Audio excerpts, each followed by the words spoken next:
oh, it's beyond words. I mean, it just we were in a village about probably 20 miles to the northwest of Port-au-Prince. I'd have to look at a map. Certainly to the north. Yeah. And we were absolutely. I mean, we were ground zero.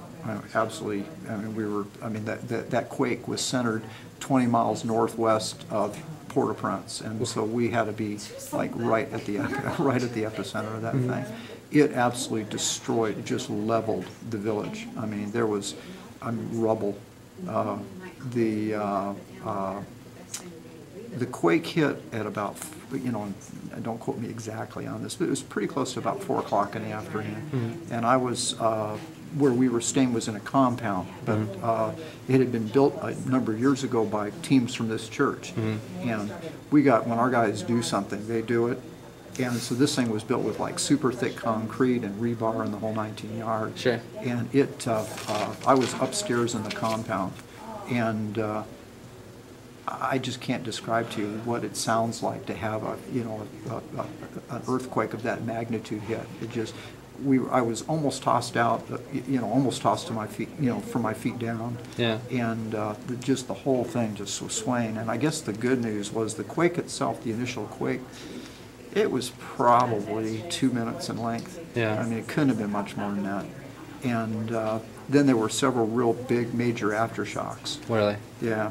And we had finished clinic for the day. It all started off as a primary care adventure. Yeah. We have a relationship with the church down there. And and so our intent, and I've been down there before, Sure. And our intent was to start medical records on people and just do primary care, a lot of public health kind of stuff, and primary care to just really, work with them to, teach them to take care of themselves. And that all changed Tuesday afternoon, and we really didn't see too much Tuesday. In other words, we shut down. The sun goes down there probably about 5:30. Yeah. And so we knew that we were going to have an ugly day on Wednesday. And at 6:30 in the morning it started, and they were bringing people in on mattresses. Literally, they have like 3 guys carrying people in on mattresses or just carrying them in on their backs. Yeah. And the level of trauma that we took care of, John Roulette was the other physician, and between the two of us, we must have taken care of probably 60 people. Just horrific injuries. I mean, broken bones, open fractures. Some poor kid had his hand half torn off. John took care of a guy, literally took off his ear.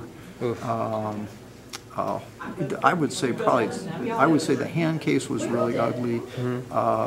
There was a little, I guess this little boy had to have been about maybe 2 years old. John will remember, but anyway, what had happened was a concrete block fell and hit him in the head, and in the process kept his eye open, and his eye literally was filled with concrete dust. Oof. And we had to dig that out of him, and that was miserable.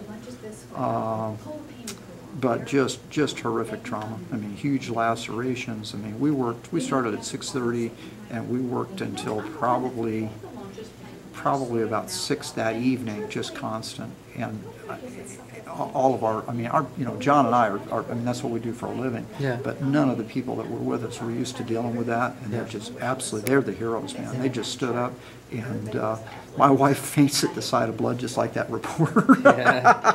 You should put that in. But it was really, but anyway, the problem that we would probably have, stayed longer.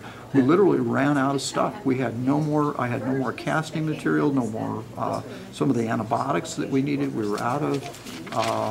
Bandaging, we were running out of. Just simple stuff like wound cream, like bacitracin, we were out of. Yep.